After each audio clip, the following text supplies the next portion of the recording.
പതിറ്റാണ്ടുകൾക്ക് മുൻപ് ഒരഭിഭാഷകനായിരിക്കെ ചെയ്ത നിയമലംഘനം മുൻ മന്ത്രി ആന്റണി രാജുവിൻ്റെ രാഷ്ട്രീയ ജീവിതത്തിന് മുന്നിൽ കരിനിഴൽ വീഴ്ത്തിയിരിക്കുകയാണ്. തൊണ്ടിമുതലിൽ കൃത്രിമം കാട്ടിയെന്ന കേസിൽ നെടുമങ്ങാട് കോടതി 3 വർഷം തടവ് ശിക്ഷ വിധിച്ചതോടെ MLA പദവി നഷ്ടമായി. തെരഞ്ഞെടുപ്പിൽ മത്സരിക്കാനും അയോഗ്യനായി. ഒടുവിൽ ഹൈക്കോടതിയായിരുന്നു ആന്റണി രാജുവിൻ്റെ പ്രതീക്ഷ. എന്നാൽ തൊണ്ടിമുതൽ കേസിൽ ആന്റണി രാജുവിന് ഹൈക്കോടതിയിലും തിരിച്ചടി. ആന്റണി രാജു കുറ്റക്കാരനാണെന്ന വിചാരണ കോടതിയുടെ കണ്ടെത്തൽ സ്റ്റേ ചെയ്യണമെന്നാവശ്യപ്പെട്ട് നൽകിയ ഹർജി കോടതി തള്ളി. ഇതോടെ വരുന്ന നിയമസഭാ തെരഞ്ഞെടുപ്പിൽ ആന്റണി രാജുവിന് മത്സരിക്കാനാവില്ല.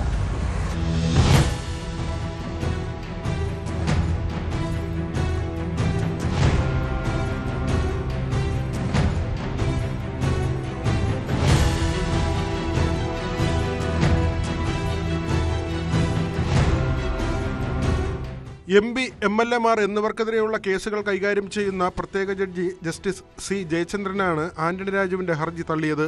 തൊണ്ടിമുതൽ കേസിലെ ശിക്ഷ മരവിപ്പിക്കണമെന്നാവശ്യപ്പെട്ടായിരുന്നു ഹർജി. ആന്റണി രാജു അഭിഭാഷകനായിരുന്ന കാലത്താണ് തൊണ്ടിമുതൽ കേസിനാസ്പദമായ സംഭവം. ലഹരിമരുന്ന് കേസിൽ ഓസ്ട്രേലിയൻ പൗരനെ രക്ഷിക്കാനായി തൊണ്ടിമുതലായ അടിവസ്ത്രത്തിൽ കൃത്രിമം കാട്ടിയെന്നായിരുന്നു കുറ്റം. കേസിൽ 2ാം പ്രതിയായ ആന്റണി രാജുവിന് ജനുവരി 3-നാണ് നെടുമങ്ങാട് കോടതി 3 വർഷം തടവും 10,000 രൂപ പിഴയും ശിക്ഷ വിധിച്ചത്. ഇതോടെ ആന്റണി രാജുവിന്റെ MLA സ്ഥാനം നഷ്ടമായിരുന്നു. വിധിക്ക് എതിരെയുള്ള അപ്പീൽ പരിഗണിച്ച തിരുവനന്തപുരം സെഷൻസ് കോടതി ശിക്ഷ തടയാൻ വിസമ്മതിച്ചു. ഇത് ചോദ്യം ചെയ്താണ് ആന്റണി രാജു ഹൈക്കോടതിയെ സമീപിച്ചത്.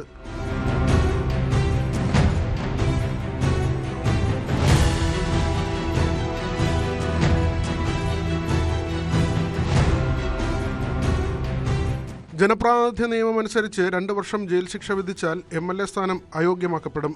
ആന്റണി രാജുവിന് ഇനി തെരഞ്ഞെടുപ്പിൽ മത്സരിക്കണമെങ്കിൽ ഈ വിധി റദ്ദു ചെയ്യപ്പെടണം.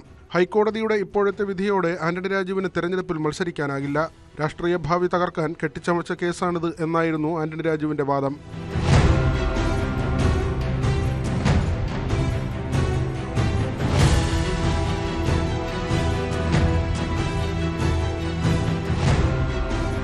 ന്യൂസ് 18 കൊച്ചി.